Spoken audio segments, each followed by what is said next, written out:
Welcome back to 1010's podcast with Michael and Adam and Robbie. And it's going to be a short show. I swear to God, we're not even doing an opener. We're just going to jump into it. Dude, this is probably the longest show ever. King of Motorsports, FactorFabrication.com. We're not doing an opener. We're just going to roll right into it. I just haven't had time. It's been a I can't even breathe. It's Wednesday already, and I haven't even posted the last week's show to the website or to the Facebook. We effectively did podcast stuff all weekend, so I feel like we get a pass, you know? Yeah, we were on the... Like, when's the last time we did podcast stuff for the whole weekend other than Grid Life? We did Pirate Radio. Yeah. We were on 88.7. We were on fucking the FM radio. Oh, that's right. Yeah, we were. And we couldn't fucking say fucking. Well, we could have, but we didn't. I try not. FCC man would come after us. I try not to do that anyway when we're public. When it's not the podcast. Yeah, we gotta be respectable adults. There's probably like an argument to be made about not even doing it as much on the podcast as we do, but I listen to Slip Angle. I know it's weird. What? Since when do you listen to podcasts? I messaged Jabay and was making fun of him because they still talk about their levels at the beginning. Abe was like, now it's kind of just a joke because we know you guys make fun of us, right. so now it's part of the bit. Messaged him about his levels, and he's like, "What the fuck are you talking about?" I was like, "I'm listening to the most recent episode." He's like, "Why the fuck are you listening to that?" But like, Jabay's swearing up a storm at the beginning of the new one. He might have been a little drunk, probably. Oh, okay. Oh, well, he did honk the horn in the RV. Did you hear that? No, it was in he was dicking around in the RV. I think he's in his wife's Honda. That's what he uses as his recording studio. Yeah. He sits in his wife's, 2001 Honda Civic and records. He's like, I just woke up my wife, I'm sure. You can hear it in the background, like, beep. It's like, shit. Because I think he just sets the phone or the recorder or something on the steering wheel. And then he just sits there and talks. Just talks to it. It's a high level of professionalism right there. That shit's legit. How are my levels? How are my levels? My levels good, Robbie? They seem fine. Okay. All right. That dude's a fucking traitor. Which one? I'm mad at him right now. All of them are traitors. Jabay. Which one's a traitor? For the license. Oh. Should we get to that later? We can. Seems like we don't have an opener. Yeah, we can open with that. Okay, how about this? Opener presented by Factor Fabrication. Tell us about your SCCA license, Adam. So, I briefly touched on it last week. I finally renewed my SCCA membership because I'm naughty and had let it lapse. Naughty boy. Yeah, I did it too last year, so don't worry about it. I did a couple years ago. We didn't do any SCCA racing last year, and they kept asking me for $100, and I didn't give it to them. Unfortunately, it's the wrong attitude to have about it because, being a member of it is more than just racing. But unfortunately, money's tight, and if I'm not going to race, I couldn't really pay for it. So shit happens. Decisions I paid for it now. I actually did pay for it. I don't want anybody to try and think like, because we're a podcast, we don't have to pay for our SCCA. I paid for our license. I paid for my dues, so deal with it. In fact, I overpaid and I got a refund. Yeah. Oh, that's right. You got because I paid for last year's time trial license. Are free. Yep. So, when you get your SCCA membership card, they'll ask you, do you want to put a picture on it? And I was like, no, not really. Not. But I'd already talked to the lady about knowing Johan and stuff like that. And so she's like, I'll just talk to John and I'm sure he's got a picture of you. And I was like, yeah, he's probably got something from Grid Life or Flatham. We thought for sure it'd be Flatham. Or convention or something. I'm sure he's got some incriminating picture of me. Well, apparently he reached out to Mr. Jabay and asked what he thought they should put on my on my license or my membership card, whatever you want to call it. I don't know. It does say license on it. Does it say license? Yeah, because I kept calling. I don't have my wallet, but I'm pretty sure it says license on it. It's because I wasn't sure what to call it. Yeah, is it a membership card or is it? Because those are two different things to me. But I think it. Does it say license? Membership card. Does it say? Does it really? Does it have TT license on the back? Can I see yours? Yeah, mine's. I think mine's slightly outdated though because they changed the TT licensing stuff after the fact. Novice TT driver. This isn't. Yeah, see, which I now obviously I'm not novice anymore, but. Whoa, Robbie. Whatever. Novice. let's just call it a membership card. Yeah, I don't think it's a license. It says member a bunch of times, but never once says license.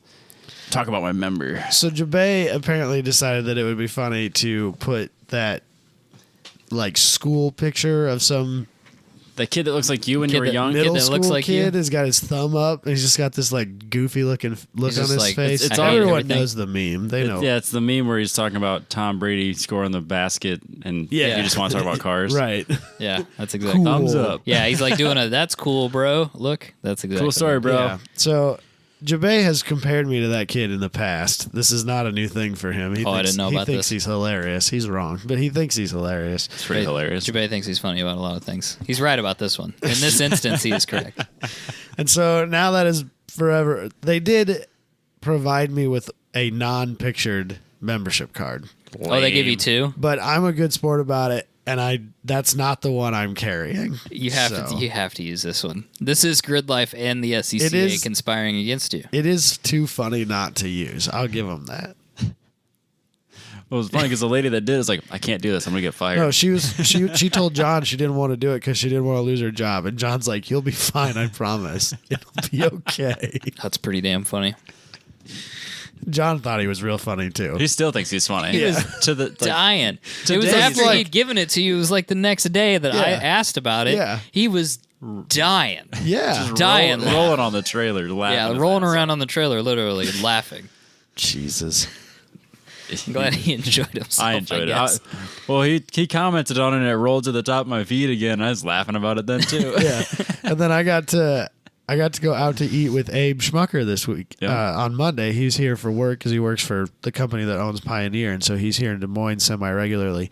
And despite the fact that I'm pretty sure he knows it well in advance, he's like messages me at like 1 o'clock in the afternoon, like, "Hey, what are you guys doing? Like, we should go get a bite to eat sometime this week. I'll be here till Friday." And like, I can't do it Tuesday night. I can't do it Wednesday night. Thursday night. Fuck, who knows? Like, I think I'll get off work at a decent time tonight. Let's just go tonight. So I went and ate with him, and I showed it to him, and like as he's eating a French fry or something, and like he legit almost choked on it. Pure gold. It is. It's pretty damn funny. It's fine. I'll Now be a good sport about it. We'll see what happens next year, though. Yeah, next year Johan has to top this. I'm a little concerned about all of our membership cards now. Not Comes good. around, goes around, Robbie. Not good. Your turn's coming, buddy. Yeah, I'm sure. We should all John's just have... really good about taking a joke way too far for way too long.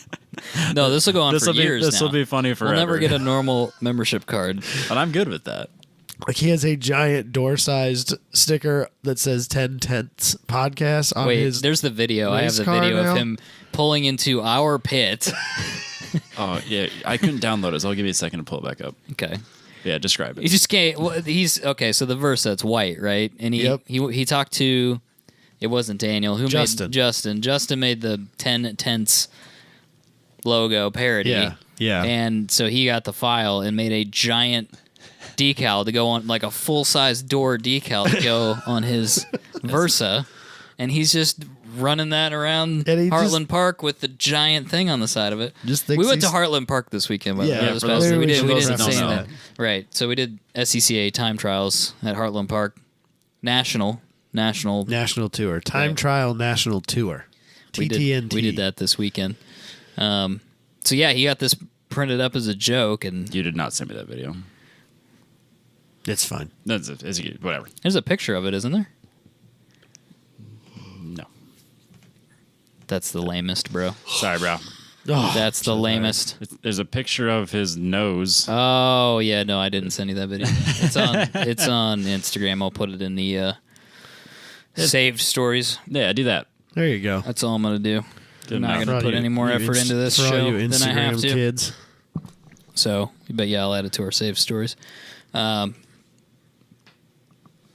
Yeah, he takes a joke to the extreme, I guess. Yeah, which is fine. I am curious how many people have asked him. What the he does have a race tenths? Versa, you know. So like he's somebody put that a lot doesn't- of effort into a Versa. Right. So he's not somebody that when somebody goes, "Hey man, maybe that's not a good idea," he doesn't stop. No, This is a great idea. It's fine. No. What are you talking about? He just keeps going. You gotta love it though.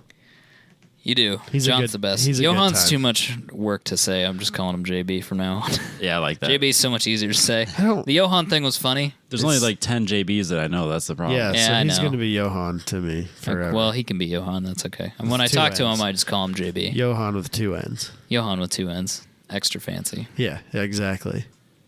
So, but anyway, Heartland Park this past weekend. Everybody went. Everybody was involved in a time trial session. Yeah. And I think everybody had fun. I had a blast. It was a good weekend, despite the fact that it fucking rained, Robbie. Oh, really? Two different times. It never rains. Not when we go racing, it doesn't. This time I'm going to claim this one as my fault because I've been to Heartland Park for drag racing shenanigans in the past, and every time I've ever been there, we either get caught in a massive storm or it rains the whole fucking weekend. Or it's just it's something about me and spending time in Topeka, Kansas. I think Josh Fettis washed his car, and that's the problem. Well, yeah, that's also the problem. That didn't help. Yeah. I also washed my car. Yeah, he assured me that he would never do again.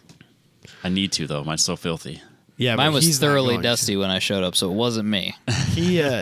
He baha'd, well, we both did, but he baha'd way harder than I did and got that car covered in mud. I had no off-track incidents. Me neither. High five. High five. I had So anyway, we should talk about the format of the event. So it's 2 days. Let's do that. Saturday, Sunday. It's a combination of MidDiv and nationals. So there's MidDiv classes and there's national classes, but you all kind of run together. And it's novice, intermediate, advanced. That's how they break up the groups. And they do 2 practices on Saturday, 2 official timed sessions on Saturday in the afternoon. Yep. They do the track sprint in the morning. On Sunday, which we may have had a little bit more time to do if it hadn't rained. Yes. And then they do 2 more timed sessions Sunday afternoon, but they changed the course layout from Saturday to Sunday. Which isn't normal. That was weather dictated. I think it had a little bit to do with the track sprint, though. Yeah, and then they didn't want to reconfigure the track. Yeah, they did the track sprint, which was supposed to be on the shorter course, and then they were going to go back to the long course, but because of the weather, we went back. Just stayed. There were a couple of courses that had or a couple of corners that got cut out on the track sprint config that had massive amounts of standing water, and the decision was made it was just better not to. Yeah. So for how many offs we had the day before. I don't know what you're talking about. Don't know what you're talking about. So we could start with Adam, I guess. This is your first on-track experience. That's rude, Robbie. This is Adam's first. If you're watching the YouTube, you can understand what's going on, but Adam will explain it at some point, I'm sure. Yep. Adam's first on-track experience. Let's talk about the track itself first. Okay. It's the first time any of us have been there for the road course. You hadn't run it at all, Robbie? No, I've never been there. All right. Yeah. So, obviously, with my expansive experience with tracks, Yes, sir. this is a pretty fun track. Like, it's got a lot of things going on. Decent amount of elevation change. Yeah. So, like, there's they always talk about elevation change, and a lot of tracks have it, but I think it's more gradual on a lot of tracks. This is like real short areas where there's this big hill. You just go up and right back down again. Whereas, like, I think Road America has a lot of elevation, but it's gradual over time type deal. Oh, yeah. Where, so this track seemed to have a lot of high risk corners that, I mean, you can either tiptoe through and lose a whole bunch of time, or you can just throw it in there and hope it sticks, because that's what you got to do. Yeah, I mean, dangerous as in you could go off. Not dangerous as in there's walls everywhere. Right. Right. Yeah, there's a decent amount of runoff. Most of the track. Well, so I mean, you could get yourself in trouble, but in general, it's NASCAR has ran there in the past. Yep. So this is like a professional level course. This is not your local club circuit. No. So Any course that has one of those overhead gantries for spectators, in my opinion, it's legit. a different level. Right. Like if you're building a road course, you want to take it to that next level, spend the extra, whatever, $100,000 or whatever it is to put the overhead spectator walkway thing in. Yeah, that thing right there. If you have to drive under a thing that has advertisement on it, that is now you're at we're racing, boys. Legit this is different. This course shit is now. exactly. So give me a call if you need a driver. That track was built with the thought in mind of needing runoff for very fast, high horsepower cars that are on the edge of being out of control. Perfect. So that translates into good situations for slow guys like us, who also suck at staying on course. It happens. To the best of us, right, Robbie? Yeah. Sebastian Vettel goes off track every once in a while. He crashes all the time. It's fine. And he's like one of the fastest. Supposedly. Sometimes you crash. There's sometimes a you don't Versa crash. in the dirt right there. Whose Yeah. Versa is that? Whose Versa? How many Versas were there? One. Now that's abnormal on a normal track day, right? I mean, usually there's like a whole group of spec Versas. They're just out there doing their thing. Versas and Miatas. It's a toss-up on who's going to be the more prevalent Every time car. you talk to somebody about what's the best first track day or autocross car, it's Miata, Versa, Fit. Yeah, those 3. CRX. Yeah. Yeah. But Versa's second always. Right. The answer is always Versa. I think that's accurate. So, I went out on one of the practice sessions, not both. I brought my kid along this weekend. So I didn't have my wife, but I did have my kid, which means that, and I have a bunch of friends who are fairly anti-child. So that meant that I knew I was going to miss a few sessions because I needed to take care of child things. And I didn't want to be that guy and just like dump him on people too much. Like I was going to have to occasionally to race, but I didn't want to just like dump him on any one person for a majority of the weekend, like Jess was there and stuff like that. And I didn't want to just like, hey Jess, thanks, and walk away. Right. Like I tried not to be that too much. So I ended up skipping a couple of sessions here and there, but I didn't get as much practice as I kind of would have liked to. The getting comfortable and ramping up to speed, considering you haven't driven. At first, before I'd ever actually driven any of these, I kind of didn't like the idea of practice sessions at a time attack event because time attack for most people is like, if the track is hot, this counts, right? But I kind of wonder, after seeing all the problems that people had at Grid Life at Midwest Festival this year with keeping on track, and then actually getting out there and driving myself and kind of knowing what my mental state was after I got off track and thought about it for a little bit, I'm kind of more pro practice session than I was when before I showed up, because I think that even if it's subconscious, you might go out on those practice sessions and not send it, and like starting a little slow and building into your pace through the weekend is a much better way of going about things to keep a car on track, despite the fact that I didn't. But details. It was just the first day. Yeah. Kept it on track the second day. Well, I only did one session. Semantics. So I like that they did pace laps for the novice group. That was so cool. I snuck into the novice group for the pace laps, so I could learn the track outside of a simulator. There were a number of cars that were out there that were not in the novice group. Anyone that hadn't been there, basically. So yeah, I think that the pace laps were open to anybody who wanted them. Yeah. I followed Robbie, on the pace laps. And I think that there were some corners where Robbie was just cruising and I was doing like 7/10. You're doing your best. Trying not to open that gap up any more than it needed to be. Yeah. We'd get into a straightaway and Robbie just kind of roll into the throttle and I'd be deep into just like slamming. You're like, come here, damn it. Like trying to keep up. Like, I got 100 horsepower. I don't know what to tell you. So, but no, I think the pace laps were good, but they also kind of screwed me up. Yeah. Because, I was kind of like, as I'm driving along, I'm like, okay, this should be this speed corner or this gear corner, right? And then I get out there and find out that everything I thought about it was completely fucking wrong. Yeah. And so, again, that's where the practice sessions are good, because you can kind of get a feel for things. Maybe just work sectors of the course at a time at full tilt, and just kind of learn it before you go out for your time sessions and try and put it all together. So I'm kind of more pro practice session than I was beforehand. Yeah. So I think even subconsciously it might be good for drivers because you can build into your speed through the weekend. Yeah, way. don't do what I did at Gateway and try to win the event in practice. Right. You end up in the wall like a fucking idiot. Your words. Yeah. At least you owned up to it. We're not arguing with no, him. I mean, no. we're not trying to make him feel better about it. No, I'm definitely not trying to make him feel better. No. Absolutely not. Don't do that. Shame is the name of this show. Right, yeah, exactly. It's way funnier. Way more funny, excuse me. So, what was that experience like then, as far as not having driven? I guess, you drove at Marshalltown. Yeah. Did that help, do you think? No. Not at all? No. Oh, okay. Because I think what was... So, I mean, I know it's nowhere close to the same. I've spent a lot of time on a simulator. I spent a lot of time autocrossing. Like, I know how a car feels on the edge of my ability. Sure. And so that part doesn't bother me. What was the most difficult for me, mentally especially, was traffic. Yeah. Oh, you didn't like the traffic? I don't. Oh, okay. It makes me very anxious.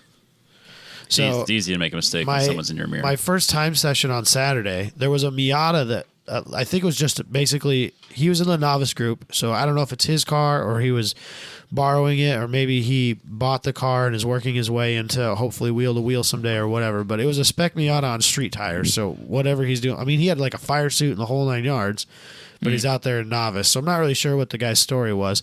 But at the end of that particular session where him and I were gridded right next Together, to each other, we were 0.2 of a second off of each other in lap times. So obviously the cars are similarly paced. Well, I was out in front of him because they gridded us on time, and previously I had been a little bit faster. And so I started in front of him, and we went out, we did our warm-up, we were into our first flyer, and I totally lost a corner. Managed to keep the car on track, but just like basically slid the car through one corner and into another through that faster chicane on the back straightaway. 8-9 section on the course map. And so we got through the rest of it, and on the front straightaway, I let him around me because I was like, okay, I'm gonna fuck this up, so let's let him get in front of me. Back it down. And then I started in again, and it was quickly apparent that if I could pull my head out of my ass and put a lap together, that I was a good chunk faster than he was. And so he ended up waving me by again anyway. And then I stayed in front of him the rest of the session, but I spent most of the time looking in my mirror, being anxious about whether or not I was holding him up and needed to let him go by me again. And I don't like it. You get more comfortable with that as time goes on. I I'm right. I totally understand exactly what you're saying. This is probably the most comfortable I've ever felt with traffic. Probably the Midwest in me, but like I don't want to hold anybody up. I'm as concerned about making sure that I'm not fucking his life up as I am about making sure that I'm not fucking my life up. I think you think like a time attack driver, which is, I want a clean lap. Yeah. Cool, that's because that's all I care about. But then that was the funny thing, because we get off court or we get off track and we're in impound, and he comes over and talks to me. I'm like, all right, here fucking comes. He's pissed. He's pissed at me. He was like, that was awesome, and I was like, great, because that's not what I expected you to say. I'm really glad that he had fun because it wore on me the entire session, and I don't like it. Right Interesting. now. I think that that's something I need time in a car. Yeah. I need seat time to get used to not being worried about. Like I need, you need to pay attention to your mirrors. You need to be, especially in time attack, you need to be making sure that if the guy behind you if you're holding him up, you need to let him by. But at the same time, I also need to remember that I'm out here doing my shit too, and that I need to focus on that as much as I need to focus on making sure that the other guy is not screwed up. Yeah, and you have as much right to the track time as anybody else does. Right, we're both on track. So if he wasn't happy with being behind me, he could have pitted in, asked for a gap, and got sent back out again. What threw me off at the very beginning is Hayward was like blue flagging everybody. Yeah, like the whole beginner session. He was just real standing out there like blue flagging everybody. Right. So I let you by that one time because he started blue flagging me. I was like, oh, okay, well, Adam is close, so I'll let him go. And then there was somebody else back there. I was like, that dude's not even that close. Like, I don't really want to let him by, but he was flagging me, so I let him go. And then when we came in, they're like, yo, you don't have to let those people by. I was like, God damn it. I think that was a poorly worded statement on their part as well. No, I think he's exactly right. I think if you do half a lap, if you do half a lap and you don't feel like that guy's really putting pressure on you, I mean, it's his responsibility too to be like on your shit. If he's wanting to pass, he needs to be up there. The way that they worded that, I think they should have put a distance clause in that statement, because the way they worded that made it sound like the blue flag is optional now. It is my choice whether I want to ignore it or not. That's not how I interpreted what I know what he meant. Yeah. I interpreted it the way he meant it, but there are people who are not going to interpret it that way.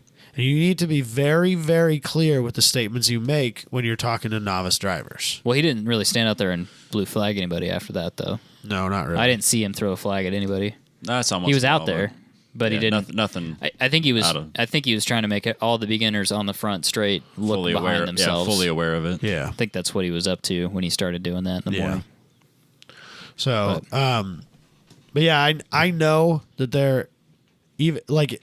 So every flying or every hot lap that I got on full course configuration, I messed up at least one section of that lap and ended up throwing it away. And I know that just if I could pull my head out of my ass and put a lap together at the speed that I was doing without even improving on my driving, just as I am now, I know that there were 2 seconds left on that lap, which is really, really frustrating as I sit here right now. Oh, yeah. It's good you get to go back. Yeah. Yeah, but now I got to figure out how to go back. MidDiv's there in also, July. If I go back, I also have to get Josh to go back so I can shave it in that car because it doesn't fucking matter if I go back with my car. Yeah, but if you go back in your car, now you set a new baseline, and you don't have to worry about Josh's car. Now it's a matter of beating you in your car. Right. So then it's just a continuous process. Right. Yeah, it's good stuff. But I've spent all week trying to figure out what I want to do about that now, too. Like it's got the wheels turning, the gears are moving, thinking about it more? Well, no, like what am I going to do? Right? Because quit car stuff.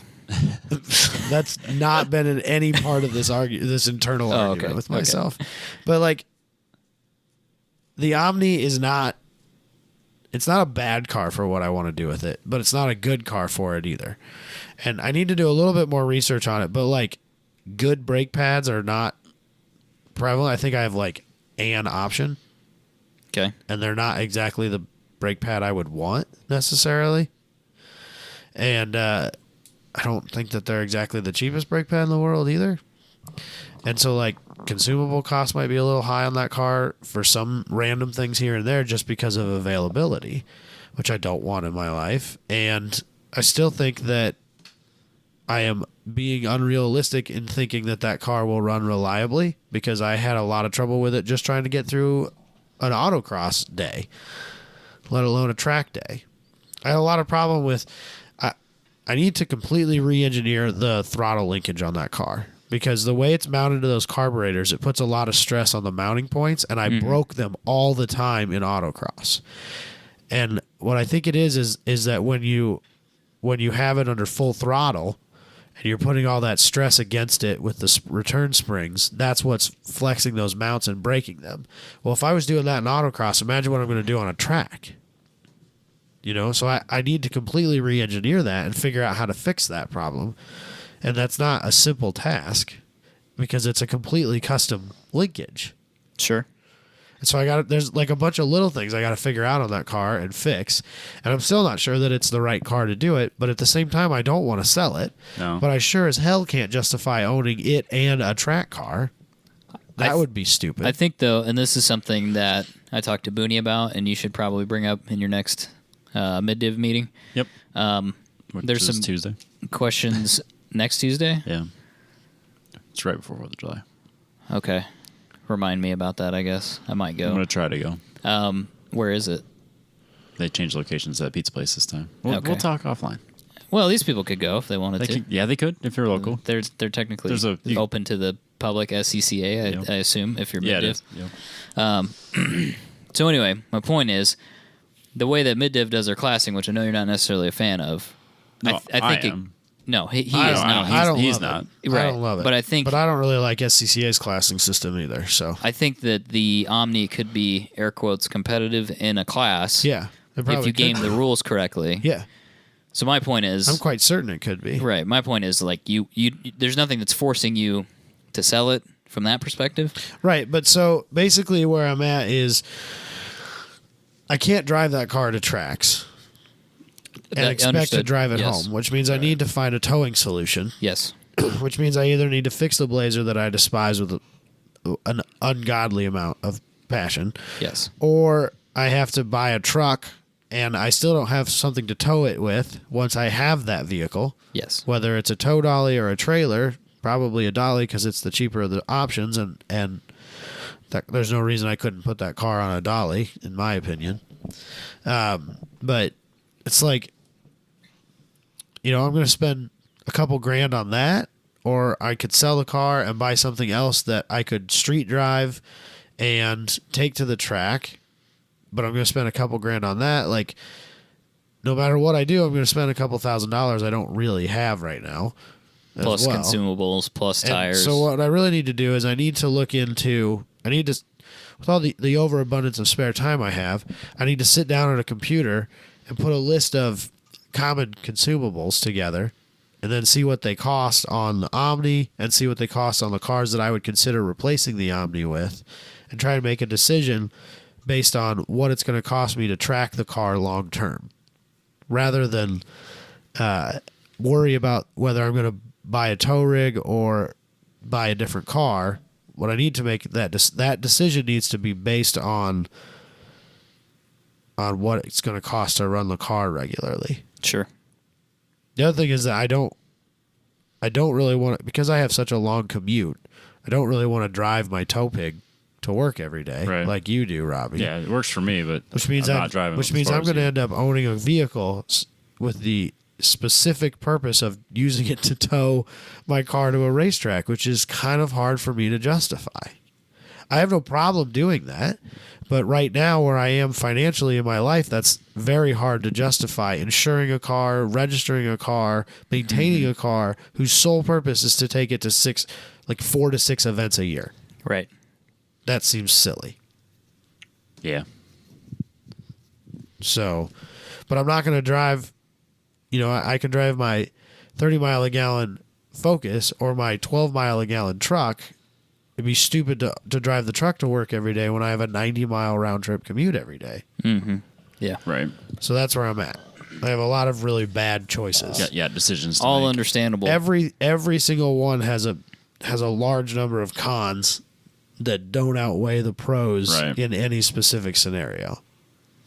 The good news is there's no good solution with this hobby. Right. It's we're all stupid. Yeah. It's all dumb and wasteful and asinine and maybe borderlining on like mentally unstable. All of these problems. It's so good though. All of these problems that I've been fighting with myself on are regular daily conversations on Track Midwest and a number of other Facebook groups I'm on. I mean, I'm not the only person who's fighting these issues. You're not alone, man. Welcome to the group. Yeah, exactly. I'm not alone in these problems, but that doesn't make the decision any easier. No. Your problems would be solved if we all just had more money. Yeah. Yeah, if we just won the lottery. I'm working on that too. Right? Don't bring up the lottery. Don't. Jesus. I gotta be that way. Damn it, Robbie. You were so close. I'm sorry. To it all being fixed. I forgot about the lottery. I've had an oddly large number of job offers, and I'm not even looking. So I guess we'll see where that goes. It probably won't go anywhere. Could you write yourself in a little bonus, like a $5,000 signing bonus or something in your offer? Yeah. There you go. One of these in specific comes with a vehicle. That would be great. That would help a lot. Which really changes my entire decision-making process. Yes, absolutely it does. Apparently the one I'm at now, I was 10 minutes from getting a vehicle, and someone higher up vetoed it for the time being. So we'll see if that changes in the near future. I was within That will be absolutely part of the bargaining process if I decide to entertain any of these offers. So we'll see. Yeah, I was real close to having a work truck too. And dude, can you imagine, especially me, like how radically change your life? That would change my life. Yeah. So, yeah, that'd be great. Not only from like a financial standpoint, but from like a let's make some stupid decisions standpoint. Because now me getting to work is not dependent upon my poor life choices. Yeah. I love it. It's great. Maybe you should pitch it to a company that way. Like, I make bad personal decisions. So if you want me to show up to work every day... I don't know that that's that's probably not what you want. Maybe you could preface it a little bit I don't know lighter. that that's what you want to lead with at your job interview. What's your weakness? I love racing cars. I will be at work every day I possibly can because I need the money. But I need every fucking red cent on that paycheck. Also, that actually got brought up in my one-on-one with my boss. He's like, I know you do a lot of things outside of work, so I know you're very busy. I was like, don't worry. I won't be missing work for this. I have to be here to pay for those things. I can't take any non-paid days because the whole pyramid falls apart. I can't miss a payment. I can't miss a day without money. I have to have this steady paycheck. PTO is the max I can, like, that's it for vacation. I won't take a sick day if I'm not paid for it. It's fine. I will be here. I promise. I don't care if I got 2 hours of sleep the night before. I'm gonna make physically. Next Monday, we're gonna find out how dedicated I really am. It's gonna be a Hell, long it's like 8 haul hours for him. away, man. It's so 7 far. hours without any incidents, without stopping, without anything. So realistically, at least 8 hours. Right. Which means I'll maybe get to bed around midnight and make it to work. I'll be there at 7. Oofta. Yeah. We got this. So, Worth a shot. closing thoughts on my Saturday at least. What do they call it? Turn alpha or Yes, alpha. Or I don't know why that's not turn one. T0 is called alpha for some reason. I don't know why it's even not really turn a turn. one. It's not It is a turn. It's kind of a. I don't You know. got to change where your steering wheel is. It's a turn. I think that's why they call it alpha. It's not really a turn. Right. But so like you're coming down the front straight and you go up the hill and then you crest the hill and down into turn 1 and then through turn 2. Yep. And when we walked that Friday night, I did not think it was going to be as fast as it is. It's so good. I thought there was going to be more braking before alpha. There's no. No, it's like keep your foot buried in it way past alpha. Yeah. So what most? I mean, not in your car probably, but in my car, it's stay in it. Well, Long ways. If I don't drive like a bitch, I keep my foot in it. Basically, what most people seem to do is you get to the crest, you let off, you settle, you brake, you turn. That seems to be super common. Then anyone that's really pushing it or isn't going quite so fast, they'll keep their foot on the pedal after the crest, then brake, then turn. So according to my Apex Apex Pro. here, my Apex Pro app here, quick plug. Even through the slow configuration of that corner, I was over 60. What were you at? What was your peak straight speed? Because this was my problem throughout the weekend. I should really look. I would like to know what you. Dalton's was 133. I think I was 120. 99. 99. On that particular lap. So you were still 11 miles an hour faster than I was. Right. Damn, that car was messed up. So we should say this. I think there's some argument to be made about it not being the right way to do it. I understand why they did it, but so they lumped all novices together regardless of pace. Yes.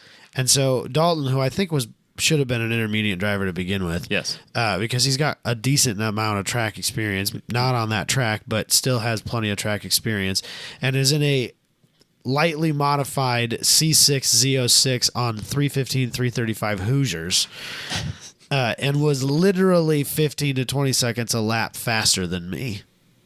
Yeah. It was in the same session as I was. He was like top 3, top 5 fastest laps all weekend. Yeah. And that car, with the right driver, 100% would have crushed everybody there. Yes. So, yeah, he did 130 miles an hour in the same session that I was doing 99 and you were doing 80-something. Yeah. When I gave him point buys, I didn't slow down. No. I didn't get out of his way in any way, shape, or form. I was like, if you can hit that gap with that car, by all means. But if you can't, I'm coming over, dude. I'm staying on my line. That car dynoed like 520 of the wheel or something stupid. It's a fast car. So, no, Nice. I'm not lifting in my 118 horsepower to the wheel neon. I'll never get that so back. you can pass me when you make 5 times the horsepower I make. You can pass me. You'll be all or you right. can pass me on the next one. Yeah, it's fine. There's plenty of time. You can pass me wherever you want. You have more grip and more horsepower than I do. Kind of wish we were in the intermediate group because then I could have Passed. I could have let him pass offline, you know. Yeah. But oh well. Yeah. So, but yeah, that car was so fast. Jesus Christ. But no, Well, not that fast. Robbie had a cheater lap. Bull. that he can't prove. Shit. Oh, I could prove it. Okay, It's so a- explain what happened, All right, so I guess it's like the whole weekend. Just talk about the whole weekend. or just talk, or how you got your lap that nobody can prove, SCCA could prove it officially. allegedly. Yeah, so did Whose the palm did you grease? everybody's. JP's. So did the let's see, what do you call those? The pace laps. Did that? Learn the track. Kind of got the feel for it again after driving the simulator. It's similar, but not the same. Obviously, like go on the simulator, in R Factor, that crest feels like it's a ramp, but in reality, it's really not that dramatic. It's like you crest and then you brake and you turn. It's fine. Yeah. Right before alpha, so it's nowhere near as scary as the simulator makes you think it is. So practice, I just kind of got warmed up. I didn't want to do what I did at Gateway, and so I didn't push too hard. I was like 2 minutes something or other. I mean, it was 2:05 maybe. I can't remember. Yeah, I think you were low. I don't have my iPhone with me to look at my data. And then for second practice, I dropped it down. Again, nothing too impressive. I didn't want to push too hard in practice. Dropped it down to 1:58 in the first time session. And I just got stuck in traffic. I drove like a bitch. I mean, I went out, and as soon as someone was on my bumper, I was like, okay, you go around. You just go around. I'll get an open space. And then I did that like the whole session. And then like, I just wasted a whole session. Yeah, that's trying to be nice. That's the hard part about the speed disparity, especially for anybody, the guy who's doing the passing or being passed, is that there's a lot of wasted laps because you have to let somebody by or you have to pass somebody, and especially in beginner or novice, whatever they wanted to call it, there's only 2 places you can pass. And so if you're not in those 2 places when you catch that person, you're going to be following them for a few corners, and that lap is shot. Yeah. So yeah, the worst part was that, I mean, it's not their fault. They didn't do anything wrong. But like usually when you go out, it's green flag. You go.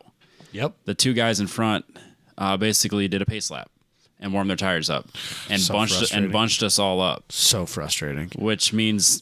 So everyone was right on my bumper. I was like, just go. I'm going to get some open track. And then, by the time I do that, I get like 2 clean laps, session's over. So all I did was 1:58. And then the last time session, I said, I'm not doing that. I don't care if you're on my bumper. You have to earn that pass. Yeah. I won't let you go. I didn't do a single point by the entire last session. Right. And I dropped my time to 1:53.5, which was the second fastest lap of the entire fucking day. Right. Of anybody. And his apex was off. No, I got that. There was not off. It was off. No, it was not. It gave me this warning right here. Oh, yeah. Well, it technically was off. The Apex was on. The Apex Pro was on. The data collection The system iPhone was sitting in my center console and gave me this warning. Temperature. iPhone needs to cool down before you can use it. So, Mother. Dalton. Fuck! Robbie Dalton goes, was pissed. My Android's never done that.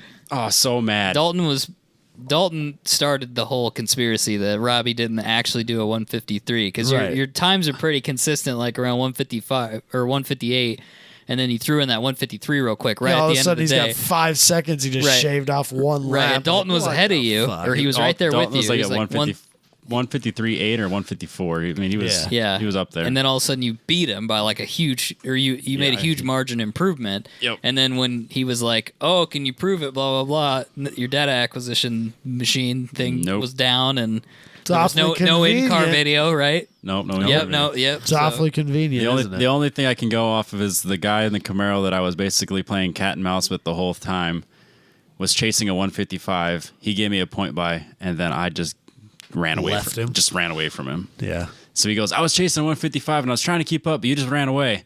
It's like, I was just trying to beat a 158, man. Thanks. Robbie was on it. So yeah, second fastest lap of the weekend. Pretty proud of that. On the full course. But of course, they only give out trophies to the top fastest lap of the weekend. For MidDiv. For the whole thing. I got my trophy. For fastest lap. Oh, for fastest lap? Yeah, you get fastest lap. Goes to whoever won that. Yeah. And then it goes to classing. So I got second in my class. Right. Because I did shitty in track sprint. Because the course was wet and I was on slicks. and all I did was slide, Right. which sucks. Because I had like the same time as Johan in his Versa. I'm in at 58. So I did terrible in sprint. And then in the, what would you call that? The time sessions in the afternoon, I did a little better. I think I got like the 5th fastest lap of in that group. Yeah, like a minute 43, I think is what I did. Yeah, so I got like 5th fastest time of that session. So 2nd place in my class, 7th overall if you do the full time trials scoring system where it's fastest lap Saturday, fastest track sprint, fastest, and they just add all the times together. Yeah, so everything's cumulative. Mm-hmm. I think that's how it works. Yes, that's the way I understood it. Yep. Yeah. I tried to read the rules on it, and it's literally like a 3-sentence long paragraph, and that's it. And it doesn't really explain exactly what it is. It just says something about the times being cumulative over the weekend, and that's the end of it. So they don't really go into much detail on what that means. Yeah, but I didn't go off track. I slid through many corners, and then I botched a couple of corners. But other than that, it was a really clean weekend. No on-course incidents with anybody. A lot of really great driving. That they really stress the one-team mentality. Like, you know, you're all racing together. If you screw up somebody else, or if you're holding somebody back, you're screwing up their day, and everyone kind of worked together. So I mean, it was intermediate was like super clean for being pretty for the busy group. Yeah, that was the biggest group, wasn't it? Yeah. So I realized that we kind of glazed over my fabulous off. Oh, yes. We probably should talk about it. We should talk. So the last lap of the last session of the day, coming into turn 1, I completely biffed it and came in way too hot. And ended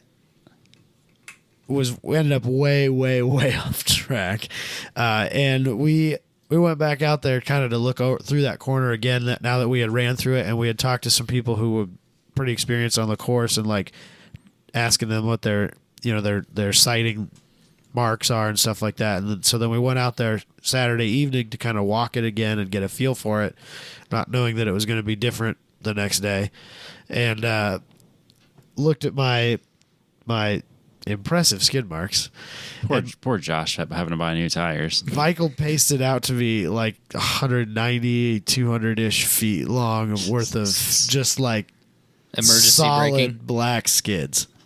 Yeah, you could see he slid, let off the brakes, braked again. Yeah, there was a couple spots where I thought maybe I've scrubbed enough speed that I can fix it. No. And I didn't, and then I had to get back on the brakes again. And that has brand new Hawk DTC 60s or 90s, one of the two. I don't remember what they are, but like they're brand new and there's no pedal modulation. Oh, yeah. Because they're the endurance pad, so they're fucking thick. And so like it's just right there. You know, and Josh said himself, like, as the pad wears down and you have a little bit more throw, that pedal's a lot better. Oh, I'm sure. But like right now, it like you tap it and it's there. Because that's as much as that caliper will hold for brake pad thickness wise. And so there's zero modulation and it just locks them right up. And I flat spotted at least one, if not both of those front tires pretty bad. Let's say both. So were you going 200 miles an hour?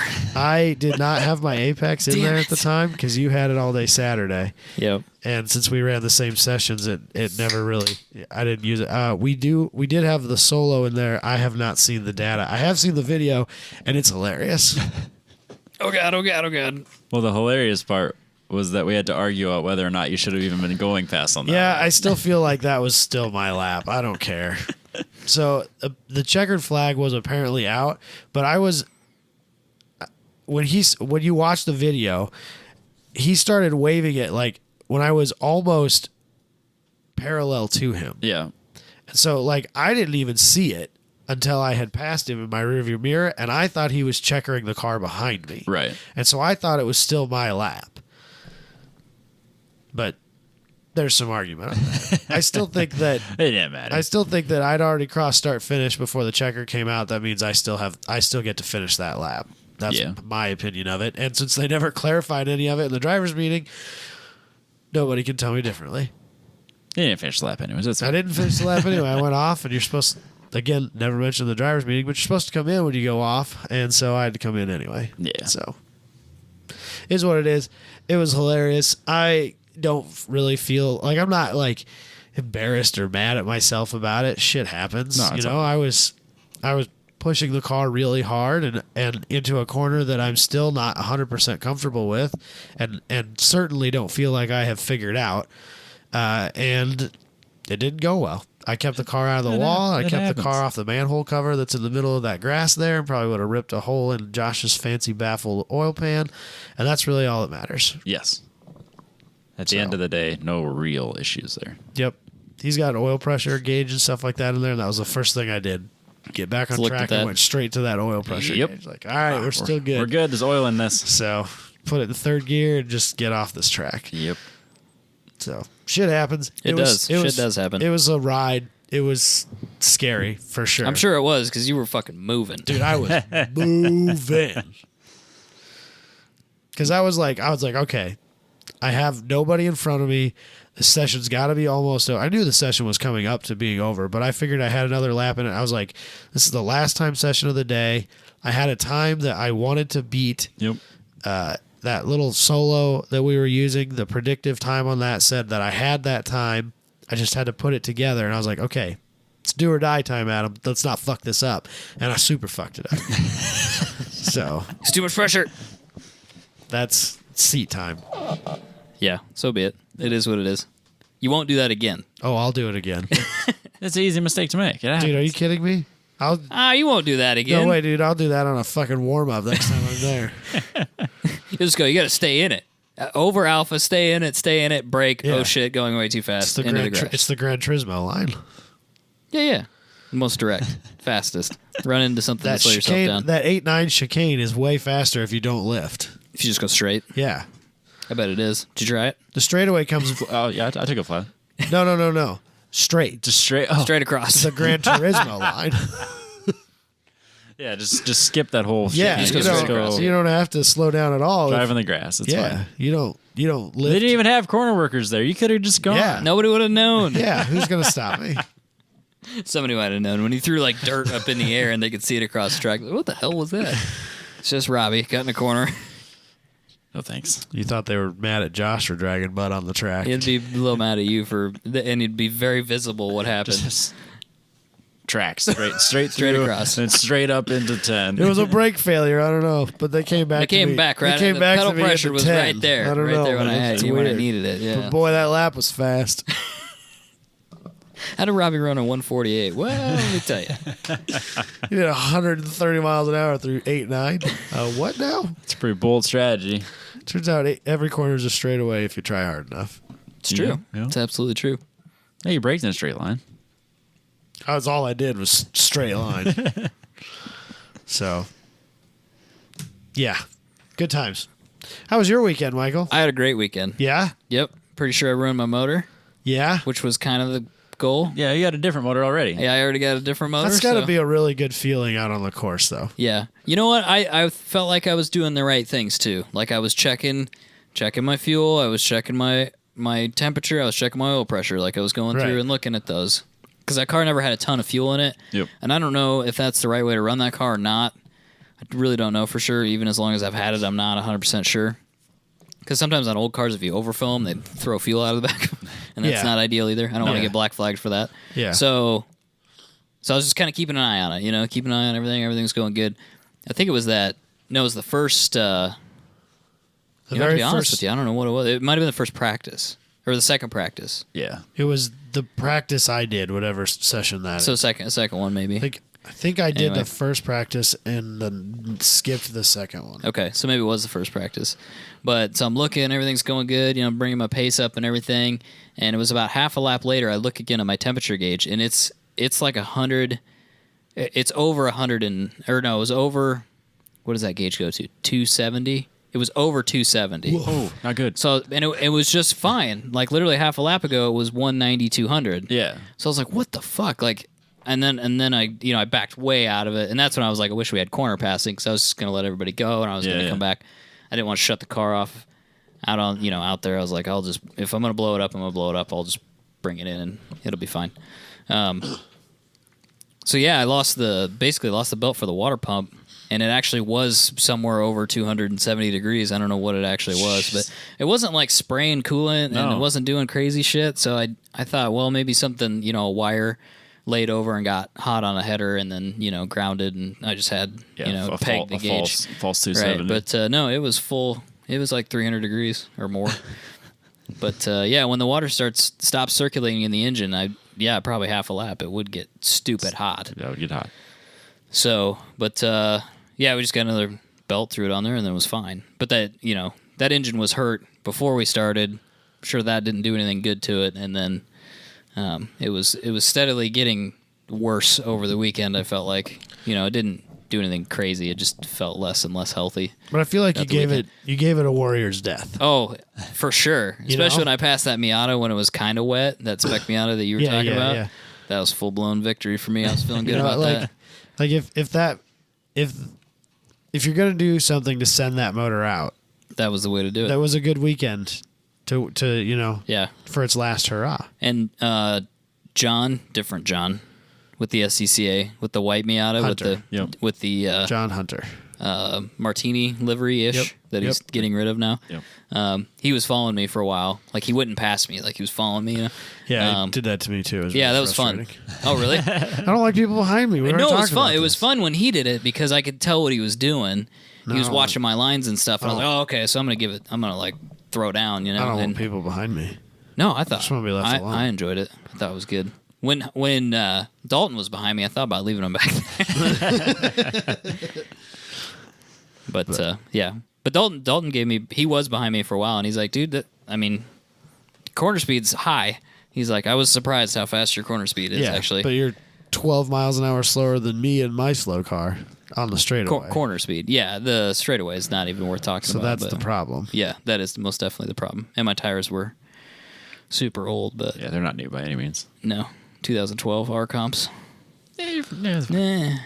How many? I've heat cycled them a bunch. Somebody else heat cycled them a bunch. It's fine. But it was fun. It was an absolute blast. So how close is the new engine to being in, or have you not talked to Track Dad today?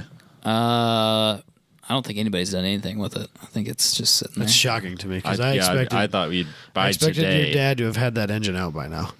I mean, I could ask him. I doubt it. I think everybody's been busy. It's been a busy week. Who's busy? It's like there's People nothing with going jobs. on in our lives. People with jobs. I just sit at home all day. Oh, I wish. Yeah. I don't. Actually, no. I don't want to do that. It would be nice to have more time to work on projects. Like I need to find a happy medium between where I am and nothing. Yeah. But I don't know how to get there. But I actually really enjoyed when it was semi-wet and the track was drying. Yeah. And the way that track, the land drains, part of it does drain across the track in several places. I thought that was like the most fun I had all weekend. Frustrating. I thought it was a blast, dude. Because every time you did a lap, it got a little bit drier and it was a little bit different every single time. And I was like, I bet I can go a little bit faster here. I bet I can go a little bit faster. Yep. And like especially on turn 3 where the water drains across, but in like 3 spots. 3 spots, yeah. Yeah. So it's kind of dry, but then there's like actual water that's trickling down the track. Running water. Yeah. Dude, that was so much fun. I'm sure everybody else thought that was not fun. I thought it was a blast. No, it was like you were making like 45 horsepower at that point, so it was fine. No, but the car would go across the water and it would slide up the bank. Uh-huh. It was fun. Rob was like, yeah it did. Not fun. But I'm doing 75 miles an hour. Grip, slide. Grip, slide. No, that or you come into turn 14 and it's just like an ice patch, basically. So you try to take the last turn before you go down the straight, try to maintain speed so you can get a decent lap time, and then you just slide straight. Just wheels are turned, you're just going straight. Right towards the wall. Nah, see, mine didn't do that. Damn it! Did you try clutch kicking it? I may have. Bringing the back around. Weren't you guys watching me when I did? I noticed. No, we couldn't see that. You called me Drift. You guys called me Drift King. Yeah, as you were coming out of it, we could see that. Oh yeah. We can't see the entry into that corner from where we were. Oh yeah, we could just see the exit. Yeah.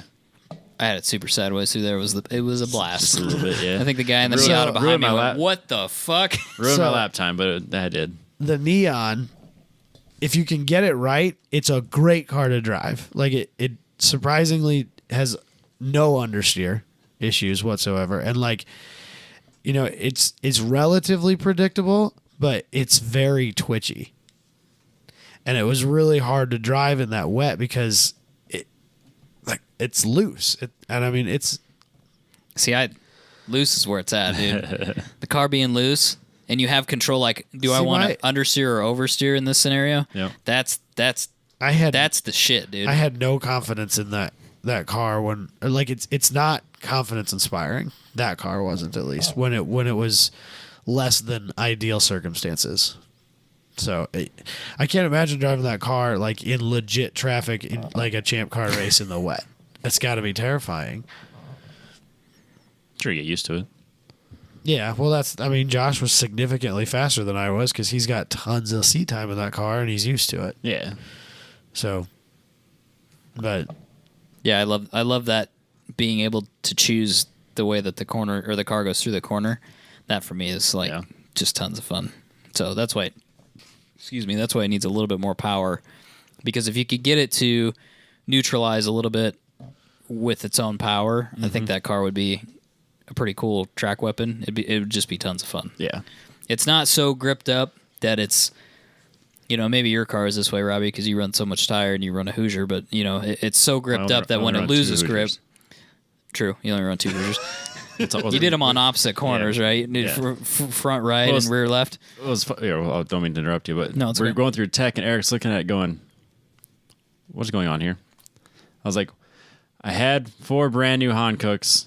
I flat spotted one all the way down to the cords. So I have 3 nearly brand new Hancooks and 3 of Booney's R7 takeoffs, both 245s.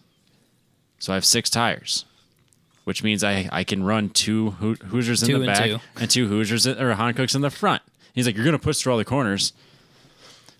It's fine. I don't agree with that statement. I thought it. This is literally the best this car's ever driven. James Houghton set multiple track records in his unlimited time attack car, running Continentals in the back and Hoosiers in the front for a long time. Yeah. He runs Hoosiers all the way around now. Yeah, but I think it's a tire size thing more than anything. He ran different. If you have a softer compound for your car, if you have a softer compound up front that heats up a little better, and a little harder compound in the back because those are the drive tires, that might not be all that bad. That might work pretty well. I think I'm not good enough of a driver to tell the difference. There's also that. So it worked out just fine. It's the best I've ever felt in that car. So that's what matters. Yeah. So when that car loses grip, is it predictable or does it do it in kind of a violent way? You can feel it falling away. Okay. And I'm really not at the limit of what those tires are, because when I got done, I looked at them like, there's no wear on those. There's just it looks like street driven tires. They're just completely smooth. You didn't like when I ran slicks, like especially at Marshalltown, I had a lot of OPR. Yeah, like that other people's rubber. Yeah, I did none of that. A lot of pickup. I had no pickup. Like, it's even when Booney would at RPM, I'd look at his tires and they'd be just rubber all over the place. Yeah. Mine's just smooth. Like I drove it on the street for. I don't think you're getting pedestrian. I don't think you're getting them up to temp. I don't think I think there's a lot of potential in that car that I'm not extracting yet. Yeah, which is pretty exciting. Yeah, I can see that. So yeah, successful weekend, a lot of fun. What did you guys think of track sprint? I could the leave conditions, it. I could maybe leave it too. The conditions weren't ideal when we did it. No, because it was super wet. It super sucked for me. And then I didn't follow instructions. I pitted accidentally. When we did that lap, why didn't we stay out on track? We needed to do 2 pace laps. No, we only needed to do 1. We needed to stay on track, though. Why did we pit after we did the pace lap? Yeah, so the track, let's go back. Take a step back. So we start at the Alpha is where your track sprint starts. Yep. So then we did our pace lap where you started there, and you just followed everybody all the way through the track. And then the course ended right as the straight started. Yeah, you get out of turn 14, the last corner of the track, and into the straightaway. And then there's the lights. Yes. So we did our pace lap, but instead of going through the lights, we just pitted.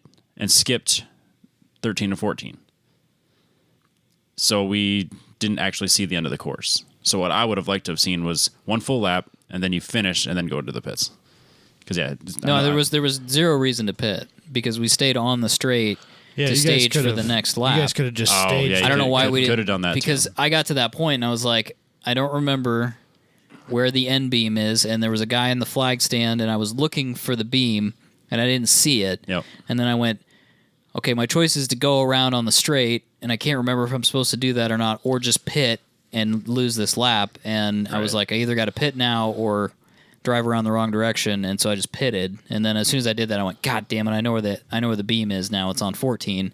But in that moment, I've decided that the path of least resistance was to pit, and just get a D and F. Right.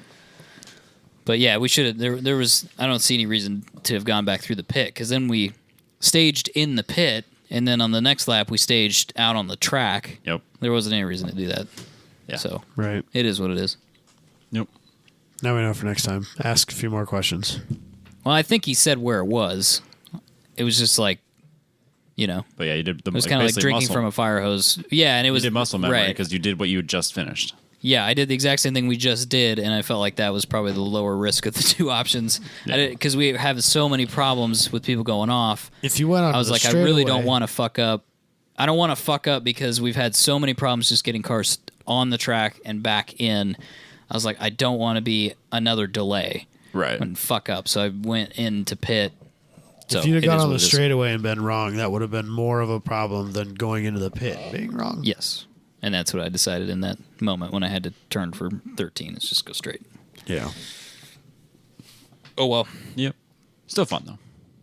Yeah, it would have been interesting when it was dry. I thought track sprint was fewer corners. So that's what I thought, too. They basically ran the whole track except the front straightaway.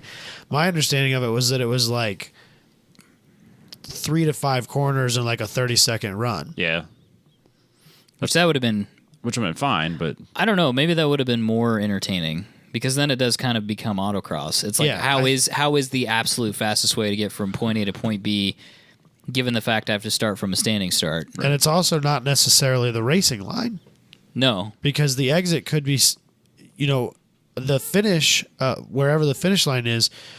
You could exit that differently because of you setting up for the next corner versus just trying to do the shortest distance. Right. To get to the lights. So I think that I remember Hayward talking about, like, I don't even remember if it was on our show or some other show, but he talks about how there's just something about a standing start, revving your car up, sidestepping the clutch, and just slamming through the first couple of gears that's just like almost animal, right? And it just adds a whole new level to what they've been doing all weekend. And the other thing is, I think that it might help some people who are autocrossers first and are kind of thinking like, maybe I want to try this track thing. Maybe that's an easier transition. It makes them feel a little more comfortable. They'll have an event where they feel like they're at home again. And I think it's a good way to help maybe transition some people. Yeah. I think it's interesting, but I think they could have done like 4 to 5 corners and call it good. And I think it would have been just as good. I think you could have figured out a way with the way that track has all its different configurations and the service roads to have, you don't have to do the full lap to get back to the start. You could have cut across somewhere. Or what they could have done is gone backwards through pit, gone backwards through 13, up back basically to 10, and then come back in.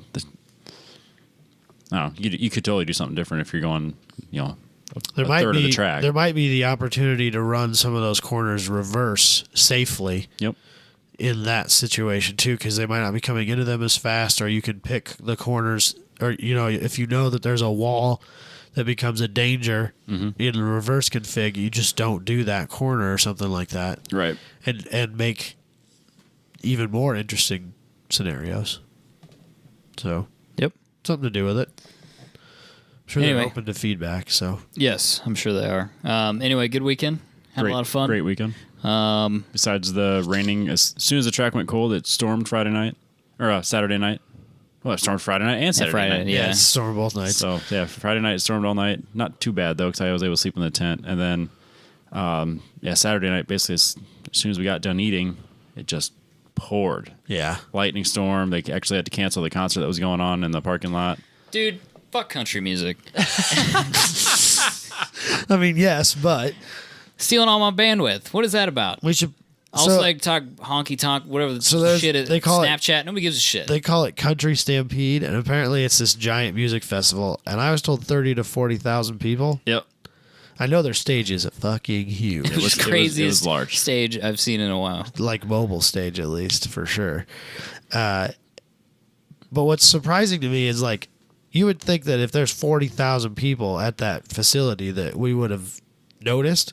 And with the exception of what was frankly not that loud of music where we were in the background, you didn't know they were there. Hardly that facility's huge. It's massive and it's wonderful. Yeah. I was very impressed with that facility all around. It's cool. Dude, for real, I do not like country music. But we had zero bandwidth the entire weekend. So like our Instagram stories were pretty not there. Like normally we do a lot. We couldn't. And like I couldn't send a text message. Yeah, I couldn't. At one point I was trying to send a text message. I was like, forget it then. Okay, fine. Screw you then. You know what I forgot to try that I've tried in the past and actually worked? Shut off LTE and just use 3G. Because those are different frequencies and use different radios. That's a good idea. And there's nobody on the 3G network. Yeah. Nobody. Huh. Or shut off iMessage. I should have tried that. So. Oh, well. Next time. Next Grid Life. There's a little insider pro tip for you. Like, I really, really, really do not like country music. No, I'm with you. I just want to on make that sure one. that that's clear. I'm with you on that. It's one. all exactly the I same. don't know that we've ever really burned that bridge, but I'm 100% It's all exactly the same. For country music. It's all exactly the same. And the thing is, too, I like blues, and blues could be said as being all the same.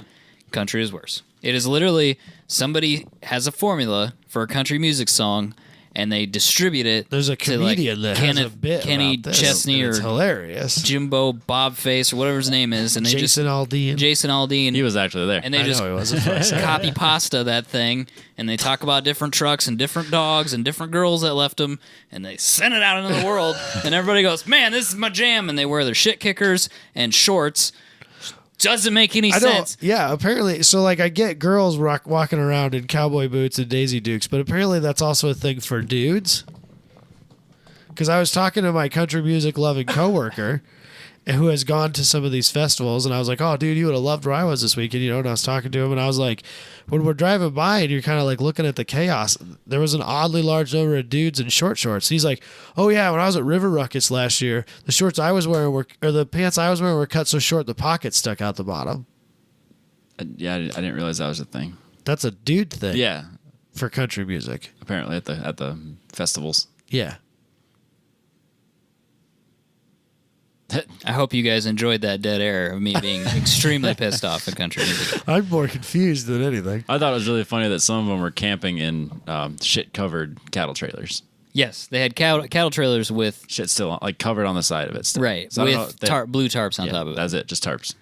There's a video, so that was sponsored by Kicker Car Audio, and there's a video they posted on their social media of these dudes just like running and sliding through all this mud, and then like jumping up. They're just like shirtless in their Daisy Dukes and their cowboy boots, and they're completely covered from head to toe in like the nastiest mud you've ever seen.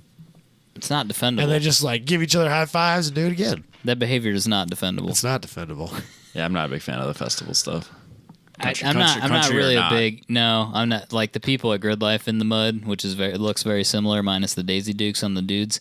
Not a fan of that either. I don't get it. I'm down for some of the music. I think it's part of the festival. Nope. It seems to be a part of the festival life. That's exactly what it is. I said something to... I guess there's something to be said about making the best out of the situation. And, at least those people are still enjoying themselves. They could be miserable the whole weekend like we are, but instead they choose to be positive about it. And so, like, maybe we're the ones doing it wrong. But you know what? I'm okay with that. They definitely have a better attitude than we do. But I was talking... me and Johan went in the Stay Puffed van to get coffee, and we drove by that, and I was like... I think I missed the window in my life where I want to be that dirty. You know what I mean? Yeah, like as an adult. I've never wanted to be that dirty. Like, I want to pay hundreds of dollars to go live in mud for 3 days. So like, I missed that window in my life to make that. Didn't exist. That window never But all those existed. people were younger than us, I swear to God. Most of them, yes. Katie loves country music, and Josh's wife is kind of a country music fan too, and Katie and Liz get along pretty well. And Katie's always wanted to go to one of those festivals, and I was like, oh, maybe This would have been the weekend. maybe I could make something like this work. That wouldn't be so bad. She could come with us. Liz could come with us. They could go do They that. could go over there during the day, and like if they get tired of that, they could come back and sit in the bus. And at night they could leave the bullshit of the festival and come back over with us. And then that might work well. $150 a ticket. Yep. Not cheap. To start.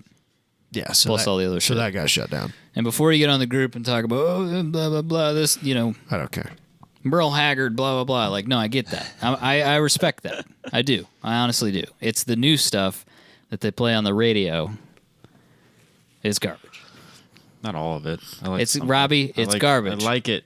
Why do you It's like good. it? Garbage. It's good. You didn't like it before you moved to Cumming. So here's That's not true. I liked it. no, it isn't true. I've always liked it. And here's what I have to I like say it all. about I listen to everything. Here's what I have to say about new country music that'll really set Robbie off, and a bunch of people will agree with me, and it'll be great. Okay. You can't like that stuff and not like Nickelback. I'm just saying. It is the same. It's the same.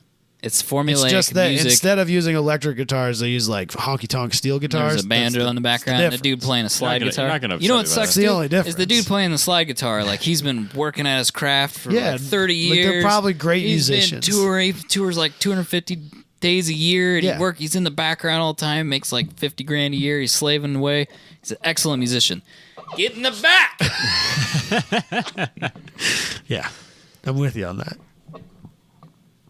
I'm not going to lie about the Florida Georgia Line concert was just like a Nickelback concert. It's a stadium rock show. I mean, it is what it is.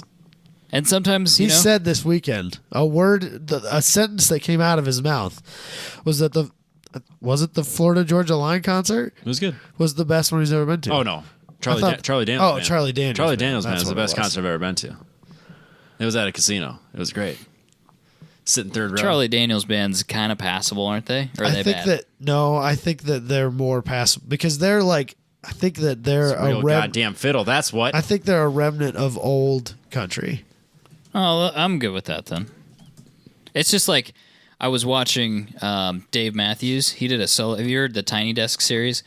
Don't get started on that. It'll ruin your life. There's like a billion YouTube episodes. I doubt that it will. It's like NPR, and Yeah, they yeah. decided, let's have a concert, but in a cubicle. It doesn't make any sense So at all. stupid. but it worked. Fucking brilliant. Like, it's actually legitimately brilliant. So it's Dave Matthews playing by himself, and like everybody's like, oh, Dave Matthews is bro music or whatever, and you're watching him play by yourself, and you're like, God damn, this guy's really good. He's really like, good. Yeah, and like the whole band, like, Dave Matthews Band is really good. They're very talented. Crush is a really sketchy song. Like, actually listen to Crush. Listen to read it. the Read lyrics the lyrics once. and listen to it, and then Yeah. go, oh, wow, that's sketchy.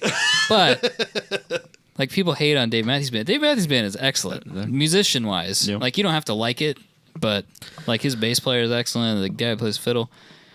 This dude's like ancient. Yeah, Yeah. that's what Oh, I'm well, telling that's- you, dude. yeah, They're a he's remnant legit. of old country. He's They've been around legit. for a million. They played like The Devil Went Down to Georgia Yeah. and shit like that. Oh, That song's super he's legit. fine. I'm good with that. yeah, you'd You probably give me a real fiddle. It's That's, like that's there's legit. like there No, was. I'm with you on that one. Sorry to bring up the lottery again, but there was like some guy that he wrote a country music about winning the lottery and buying pickup trucks and Oh, stuff yeah. like that. And I was like, Because they can buy me a boat.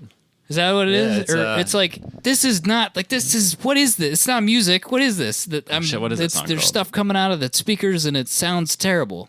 But like, people Yeah. are like swing dancing or whatever country people Yeah. do, and they're like, I think it's honky tonk. I don't know. Whatever it is. But I just do not like it. Line It's dancing buy, and buy shit. me a Line boat. dancing. Buy me a boat by Chris Jansen. Yeah, Chris. Yeah, sure. But that's what I'm, Absolutely, that guy. That was a catchy song. I listen to it all, man. You can't offend me.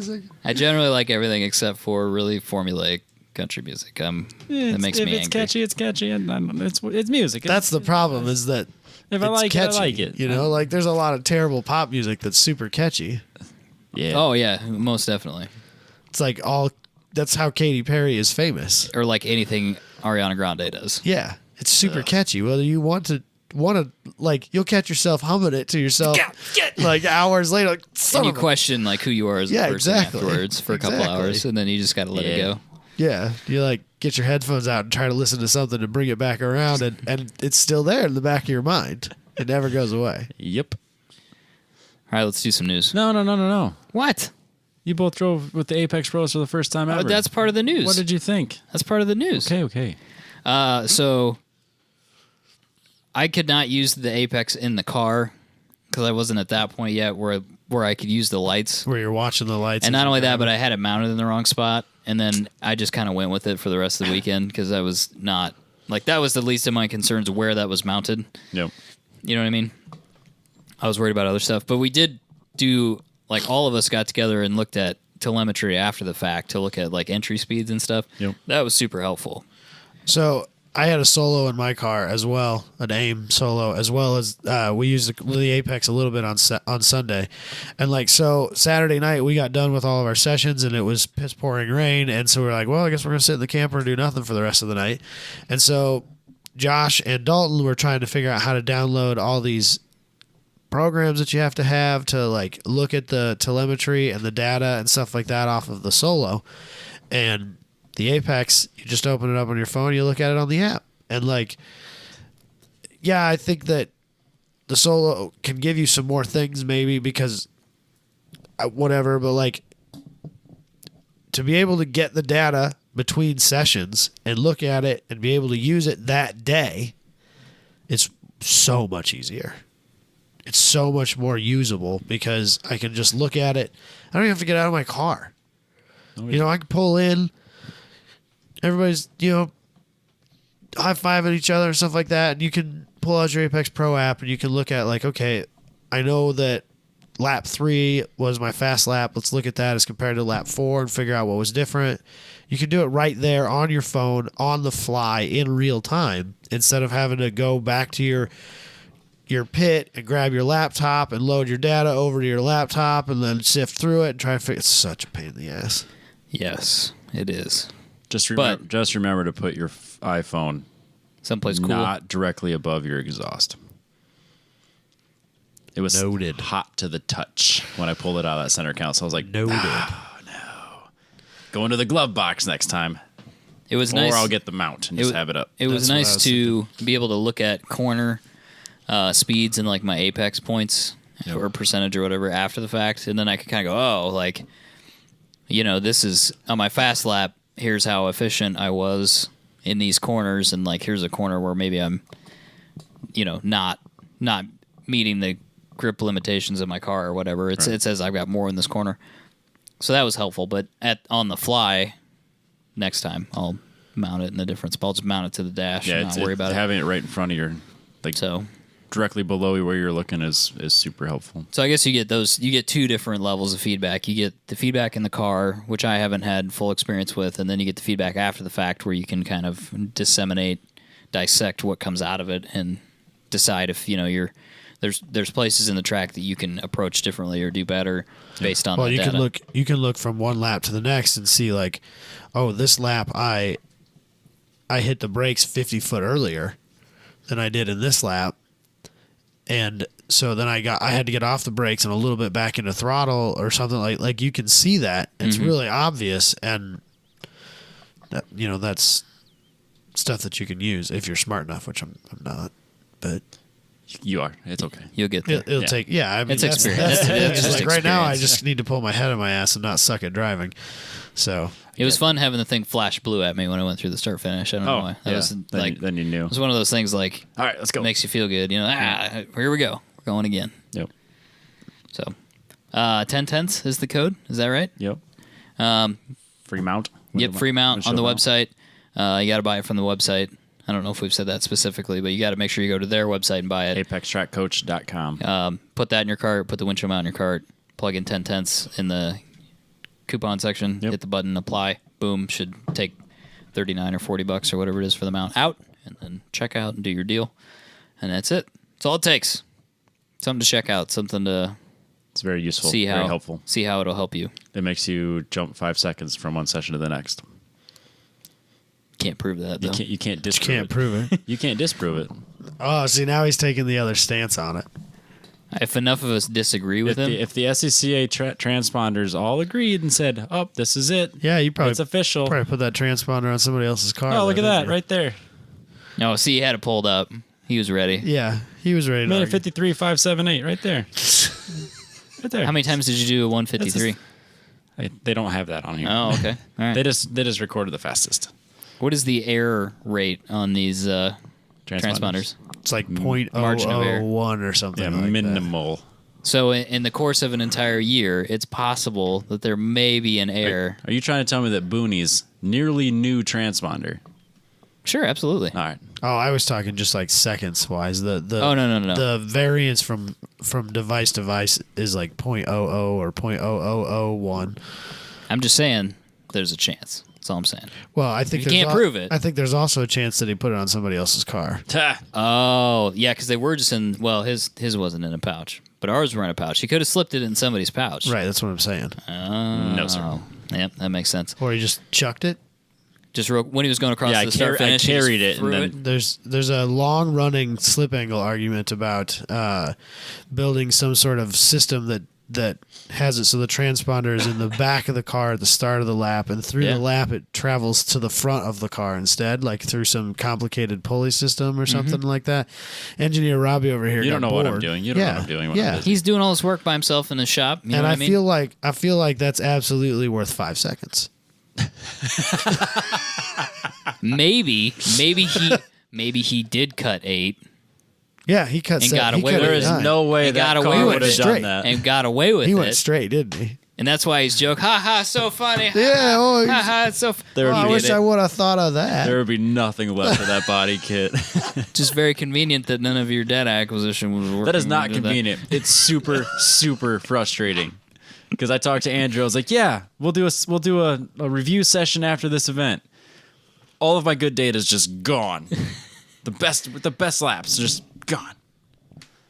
So I need to order a mount now, or put it in the center or not in the center console, so I don't. Why don't you get overheat one of my those phone. cool shirts? Put the Put it in- phone put it in the. in- No, not in the shirt. Put it in the cooler.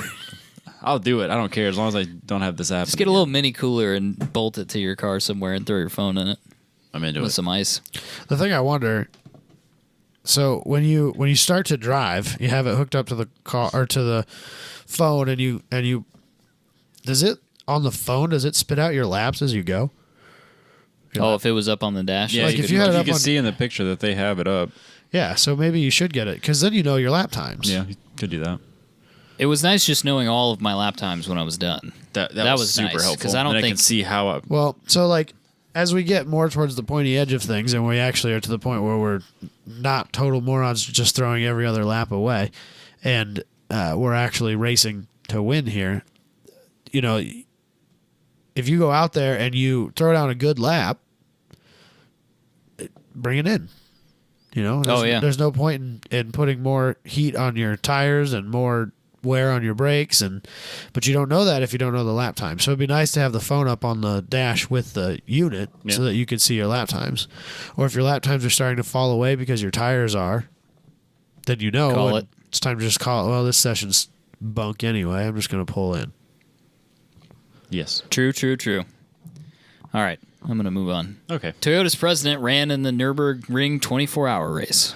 And he did really well because he had an Apex Pro. Is that true, Robbie? You can't prove that. Yeah, exactly. Exactly.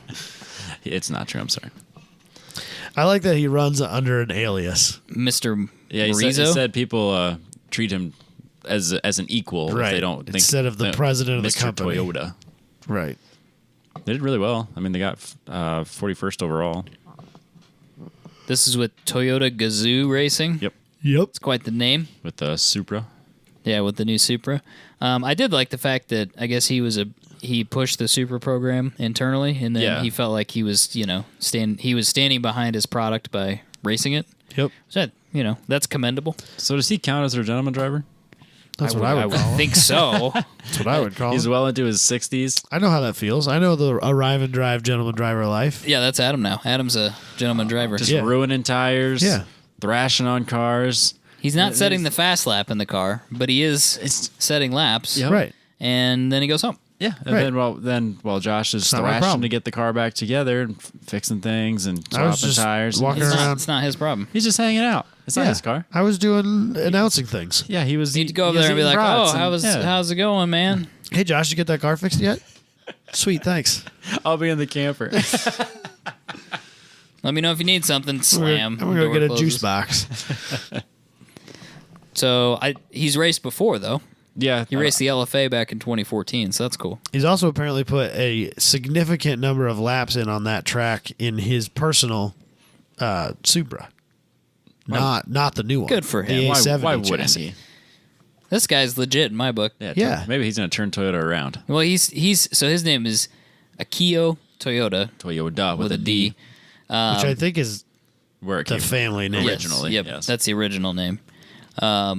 Or not the original name of the company, but the family, the original family. And he made a declaration that he wanted to end boring cars when he took over back in 2009. So, he's not he's all right in my book. Yeah.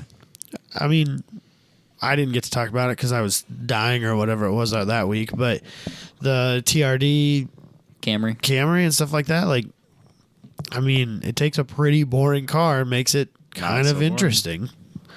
I mean, I don't know that it's a track day car, but it would be a pretty sweet daily. It's going to be my new time attack car. It's not a bad car. So It's probably in production A. I like what Because it weighs 1 billion pounds. It might very well be. Something to think about. This is the kind of CEO that all these companies need, not guys who came from desk manufacturers. Yeah, I really don't understand how you could be a CEO or a really high up in a car company and not have some sort of automotive No, passion. because all they care about is profits. They don't. I They're guess. not in that. They're not in that position because they love cars. Right. They're in that position because they love money. Yeah. But I think that Akio loves cars, though. you need Right.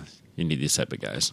Yeah, I think If you this is want good. sports, the racing sports to grow, or not shitty crossovers constantly over and over and over and over and over. Yeah, and who makes cars? Toyota. Who doesn't make cars? Ford. Ford and GM. Yep. GM makes cars. They make the Cruise and For now. the Spark and the Aveo, and they all look the same. You can't tell what they are. Oh, this picture reminds me. Once you have the Hans device on and strapped in, Yes. you seriously forget about it. That's good. It felt totally natural to have it on, and now I don't know if I could ever drive without it. Love it. Yeah. The only issue I had was that I had it way too tight in the first session, so I would turn to like here, which is like Not enough. half of what my range of motion should be, Right. and then I adjusted it, and it still wasn't quite loose. It's way looser than you think it needs to be. Yeah. So, yeah, highly recommend the Hans device. Instills confidence. I've got Hans points on my helmet. I should just buy one. Yeah, I do too. Anyways, Pretty standard these days. Yep. all the new ones will have them. A tuner builds a 550 foot-pound of torque electric Mustang. You forgot a 0. 5,500 foot-pound of torque Mustang. This car's going to be completely useless. It's not even that fast. It's dialed way back. It has a It top has speed. to be. It has a top speed like what 149 and it does 0 to 60 in 4 seconds. That's because they can't hook the damn thing up. All it does is spin. It makes 5,500 pound-feet of torque, and they have like a 285 on it. No, it does all-wheel drive. Yep. Still. I don't know why it's looks not nice. faster. It looks nice. So it's a 67 fastback GT500. I think it's a second gen, right? I know. I'm not even going to say it because Okay. people are still mad at me It's a about second it. gen. People, I didn't realize that Mustang owners could be so triggered. You would have thought with all the Mustang memes and the running over people jokes that they would have been all triggered out by now. I think they're at the end of the rope. I But think it's the apparently, opposite. they gotta fucking cry about it like babies for fucking months because they can't decide how to cut generations. Okay. So, in this second gen 67 Mustang, Okay. you get 4 electric motors, Yeah. Well, that's just it. It's a tube chassis replica because it's not a real Mustang. but it is But it's signed off on by Ford. Yeah, it's a Ford. So it is a Ford It's a new second gen Mustang. 67 Mustang, Yeah. It's actually a first gen. which is a first gen, but it's a second gen. Right. Yes. Got it. 1.5, if you will. But that's the 69. It's But that's version 67. 1.2. 1.2. 1.2. It's not the real small one. That's version 1.0. The 64.5. Right. Not that one. Nope. It's the next one, which is version- first gen, but it's first gen Mark II. Right. Not first gen Mark III, which would be like the Boss 429. Right. So this And- is, yeah. Yep. Yep. I'm good with that. All on the same page now.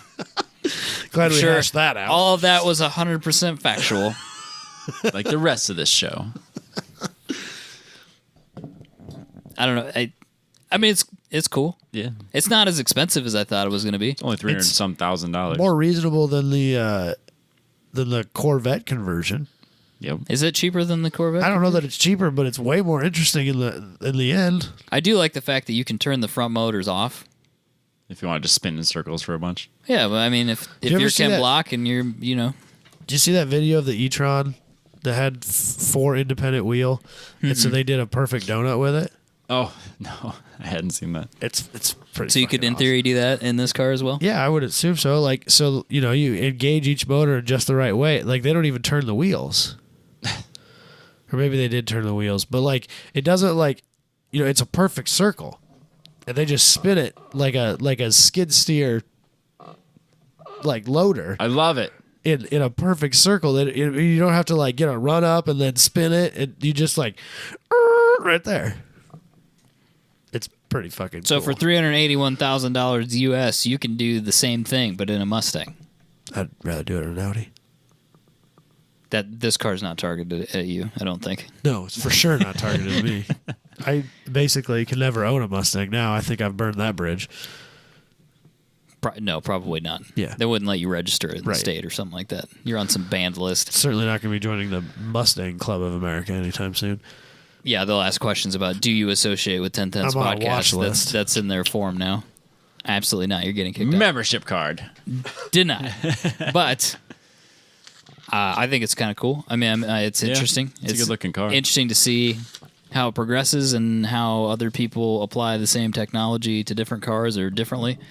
I encourage this sort of thing. I'm not really sure how they come up with 5,500 foot-pounds of torque, though. I think it's a total bullshit number. Probably. Nobody can prove it, so they're just going to make up a number. Yeah. Well, Yeah, I know I'd that be like surprised. you can't really dyno a Tesla because the way that torque is calculated and the way that those cars apply it totally fucks everything up. And I think that's what's going on here. Yeah. Well, it's like, If you put this car on a regular dyno and you tried to give it because your torque and your horsepower numbers always cross at the same RPM, and there's some mathematical formula that causes that, and the way that these cars apply torque, it doesn't work right or something like that. I don't know. There's a reason. If you care, you can look it up. Probably shouldn't get your facts from 1010's podcast. not especially Nope. not in that. But I'm going to guess that this is a bogus number. I'm- Dude, if it made 5,500 pound-feet of torque, there's not a tire in the world that could hold that car together. Is there a suspension in the world that could hold that car together? That's the other thing. It would just rip everything off of itself. It would tear the suspension mounting points off of the chassis immediately. Somebody in the comments had a picture of a wheel with the center torn out of it. And they're like, 5,500 foot-pounds of torque, Yeah. huh? It's like, yeah, Yeah. Yeah. fair enough. Yeah, you get to a point where there's absolutely diminishing returns. And it's well before 5,500 foot-pounds. I can assure you of that. Yeah. The stickiest, widest tire you can buy, you would just turn that into smoke immediately upon application. Interesting, though. We'll see where that technology takes us in the I future. feel like this might be a glimpse at what we're going to end up with for enthusiast electric cars. Is this is maybe what we have to work with. I don't think it's that bad. No, I think it's cool. I think it would be interesting, like my car's very vintage. I like driving the vintage car, but I think it would also be cool to bring the car in and hook a laptop up to it and be able to, maybe adjust some of the ramping in the motors and, how the power Torque is applied vectoring. and torque. Yeah, that might be It'd be kind fun of to cool play too. with. As just an enthusiast, being able to kind of mess around with stuff electronically and send Just it out. even and all more of a sudden it's settings to different. mess with. Right, Well, more like- stuff for you to and fuck like, up. what's the worst that can happen? Like, oh, I go back out there and the car doesn't handle right, so I just hit the red reset button and start over. It's fine. Yeah. Yeah, It's all good. I don't know. It sounds kind of like fun. Whereas That's all with I'm an saying. internal combustion motor, you just blow it the fuck up. if you Not don't, fun. you have the tune right. Yes. Speaking of, real quickly, of you driving vintage cars, Yes. Hayward apparently made the comment to Robbie yeah. that we need to be more different. Yeah, he goes, I don't understand why you guys think you need to show up at these events with all the same car. Like, even your friends have the same cars. Like, you just that group. We know who 10/10ths is based on that group of the same cars over there. Yes. He's like, it seriously took me like a full minute to look at him going, "Oh, you're being sarcastic." Oh, you're screwing with me. oh, Okay. what you Yeah. you're It's too like, good at this oh, you sarcasm guys, thing. You guys show up and like you all have the same haircuts and you all Yeah. wear the same clothes and you all drive the same cars. Like, could you be more individual, please? Think Top Gear. I was like, oh, okay, I get what you're saying now. Thank you. Yeah, I'm not mad about it. No, we did have a diverse. We had a very diverse paddock there. Well, that's what makes us us, though. Yeah, Absolutely. 100%. This was an interesting list that you found here, Adam. I'm not really sure what to take away from this information, but it's the trucks with the most recalls in 2019 and I think 2018. Yep. It's two lists. Yeah, here. I think. Yeah. So this is available on the drive if you're curious. I suppose I could read this. 2018 Ford F-150, 9 recalls. 264 complaints. out of what, 250,000 sold? Oh, at least probably more. Well, on Is the that even statistically significant? No, and like 9 recalls for what? yeah, who knows? I guess I might be different, but when I see a recall, I'm like, oh, you mean the company's doing due diligence? Yeah, I don't I necessarily. don't have a think problem that- with recalls. No, I don't necessarily. It depends on what it is. Like the Takata recall, that's a upsetting. problem. That's upsetting. Or Toyota's And then people accelerator couldn't getting- get their airbags fixed because they couldn't make them That's fast a enough. problem. and Right. They could still kill or you. like That's a the problem. ignition issues with the cobalts that killed a few people. That's a problem. You know, Toyota's accelerator issue. Those are real problems. That's problems. That recalls. That's what people think of when the average public hears the word recall. Yes. And when I think a majority of them are like, the glove box latch doesn't say shut. Recalled. Yeah, one of the Dodge the Rams is one of the bumper sags. Yeah. So there's a recall to fix that. Right. So that counts as one. Is there 9? Right. 10? They had Like- 8 in 2018. So that counts as one of So them. like that's not going to kill anybody. No. Probably. Well, then or like one of the other, I think it was Dodge.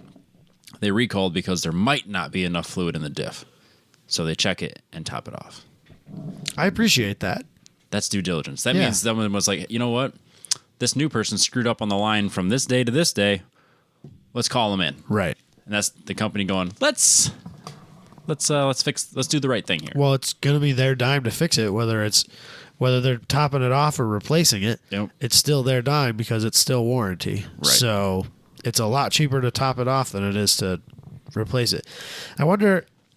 So if I get a recall for that, let's say I bought a brand new Dodge, and I have one that has a little bit less diff fluid than it's supposed to have, Yep. and I get the recall and choose to ignore it, can they choose not to replace it when it fails? Oh, I'm sure they could. Yeah. Is there some? I sure think there's that a they. timeline. I think that they are obligated the next time you bring it in to just do the work anyway. Well, that's what a lot of them do. Yeah. So, I mean, you'd have to be kind of a real douche to not get it done. There's a lot of. I'm sure But I'm there's sure a lot of recalls that never even reach the public ear that are just taken care of when you bring your car in for your free oil change. Yeah. That might be half the reason that all those places offer that sort of stuff. Oh, they for sure want to get you in there so they can charge you for something. Well, yeah, sure, but they can also check off a bunch of those little stupid recalls and keep those cars running so they don't have to fix them under warranty. Yeah. I don't know. When they look at this and it says that, your Ford F-150 has the most recalls or whatever, and then the Nissan Titan has the least recalls, which makes you that means the Titan's the best one, right? Most sales, Maybe. best quality. Maybe. It might be the best quality. Nissan hasn't been sketchy at all lately. Yeah, totally. So that means for sure top-notch truck. I'm not saying it's not. Or maybe they're just not fixing shit that's broken. That's where I'm at with it. Like I feel like this. It could go either way. That's the hard part to know. I feel And like that's this article is super misleading. That's just Well- doing research on the vehicles you're interested in purchasing. Right. I'm sure automobile manufacturers have like a legal obligation to recall certain things, Yes. and I don't know what that says, the NHTSA, they say it has to be, if it's, I don't know, something health related, they have, they're legally obligated to do the recall. My TT, the glove box latch would fail. Yep. And they recalled it and just replaced the whole lid, put a new one in there. I don't know that that's necessarily something that the government would require you to take care of. No, but my point is Nissan can't blatantly ignore something that they should recall. Right. I don't think you could make that conclusion from this article. They could have article. quality control issues that they're choosing not to recall and fix. Yeah, they may just be letting them go to warranty. Right. I mean, like when somebody comes in and says, "Hey, my glove box doesn't say shut," they say, "Oh, we'll just replace it." Or you have 40,000 miles on your truck. Fuck you. Or oh, you need a new glove box door? That'll be $500. Yep. Thank you. Goodbye. So I really think you can draw like zero conclusions from this article. yes. Really, all it is again, do your research on the vehicle you're purchasing. Yeah, it's almost Look like into it. It's almost like scare tactics. Like it's saying, oh, the F-150 has 20 recalls. Yeah. Oh my god. Go buy a Tesla. They have no recalls. Dude, that's probably not where I would go with that. Well, you know what I'm saying? It's right. If that's how we're going to look at it, if you're not going to look at anything else besides just recall numbers, then yeah, it's just scare tactics. That's because in Tesla's eyes, Tesla can do no wrong. There's no recalls because the quality is perfect. It's your fault. They're known for their high quality. Yes. Plus, didn't you watch Fight Club? If Jesus, if the cost of a lawsuit outweighs the cost of a recall, then they do the recall. Right. Which is probably true. Why wouldn't it be true? If you're a multi-billion-dollar company, you choose the cheapest route. Yeah, so if the cost of doing a recall is cheaper than the cost of the lawsuits of the potential life loss, you go with the recall. I think that depends on the ethics of the company. Yes. I'm sure there's some companies out there that would choose to fix the problem regardless of whether it would cost more to fix it or just wait for the lawsuit. And there are some companies that would choose that path instead. It's hard to say who falls under what category, but no company makes a perfect car, and no quality system is perfect. Defects. No company makes a perfect item. That's just it. They're recalling items that they didn't make. Yeah, for the most part. So like if you have a defective, alternator or a switch, right. Toyota didn't make that switch. No, they just installed it. Came from AC Delco, and it's junk. Sorry. So I don't know, that's where I'm at with it. I agree with you. That's kind of why I put it on here, is because it's like they wrote this article, but you really can't draw any. I mean, there's some information in this article, and I'm sure a bunch of people read it, and I'm sure a bunch of people formed conclusions that could or could not be correct from it. But really, if you stop and think about it, there's almost no usable information to be gleaned from it. No. If I'm looking at a brand new F-150 and I look at the recalls and I go, okay, these are things to look out for. Yeah. It's not a reason not to buy the car. This is something to ask my sales guy if it's been taken care of yet or not. Yes. This is Michael asking whether or not the IMS bearing has been replaced. Mm-hmm. It's been replaced, don't worry. Was that a recall? Dude, that's a whole thing. Some of them are recalled. Volkswagen is very good at not doing recalls. Or like some cars will there were problems. My coil packs on my TT, they replaced them from some year or from like this date to this date, but not from before that. Even though the coil packs in my car were the same fucking coil packs. They had some statistical lower failure rate, and so they somehow justified that as not warranting a recall. But the reason for the recall, the failure of those, wasn't that the coil packs quit working, which they did because they were a Volkswagen electrical part, but it was that they started on fire. Oh, not good. Next to your fuel rail on the top of your engine. That is bad. That's literally Fight Club. Yeah. But like my car didn't fall under that recall. Yep. The timing belt in my car didn't fall under the recall that they put in. Jeez. They put it in for a certain run of cars, and mine didn't count. Mine was an early production car. Yeah, if your VIN doesn't meet this criteria. Yeah. Mm-hmm. So I'm sure they did that shit to the Porsche too, because Volkswagen. I would imagine. Oh, if somebody can fuck something up, it's gonna be Volkswagen. 99 cars were not recalled. Some 2000 cars were. Some 2001 cars were. 2002 to 2004 were recalled, but it had to go all the way to a class action lawsuit. And then there was something about if it was over a certain mileage, they wouldn't replace it. And if you had done work on it to replace it yourself, they wouldn't reimburse you or something. Like, there was all this crazy shit. It was really difficult to get the bearing replaced by Porsche. Yeah. Or blow it up and get a warranty engine. That's your other option. Sounds way better. As long as it falls under the warranty. That's what mine was. Mine's got a warranty replacement engine in it. Mazda. The guy that puts the tent on the roof of his, he's got a warranty replacement engine. Yep. Mazda put a bunch of motors in RX-8s. Yes, they did. Tons of motors. That was a bad deal. There's still people doing that. Jeez. Good for them. Or you can put an LS in it, or a K-Series, or an LFX, or like so, literally anything else. They're A so K-Series and an RX-8 would be dope. I'm all That about. would be Apparently, someone makes an LFX swap, which is that GMV6. Yeah. I'm about that life because that motor sounds great and it makes really good power, and I'm about that life. Did I just say I wanted to Honda swap a... You did. You want to we're Honda done swap with a this Mazda. show permanently. Right. There's no next week. It's over. That was it. Listening to Slip Angle talking We've about gone Hondas. to a place, man. Done, sir. We've done gone with to a this place podcast. we can't come back from. That's okay. I'm busy. You're busy. You Trade got to run a time attack program. Yeah. I'm down. We should nominate him. We should go to that meeting. And I don't think we have to. I think he already has been. Who nominated you to run? The guy who's stepping down. Eric. I don't think. I don't know if he's actually. I don't know if he's stepping down. I don't think he. He made it sound like he was thinking about doing something else because he's got life to live. But like nothing. I don't think he's competitive gardening or what? What are you talking about? No, I think that. I mean, not to get too far into his personal life, we haven't used his name or anything, but I think he does like a lot of traveling for work and stuff like that from what I've seen on Facebook and things like that. And I think he's a very busy man. Yeah. I wonder what that's like.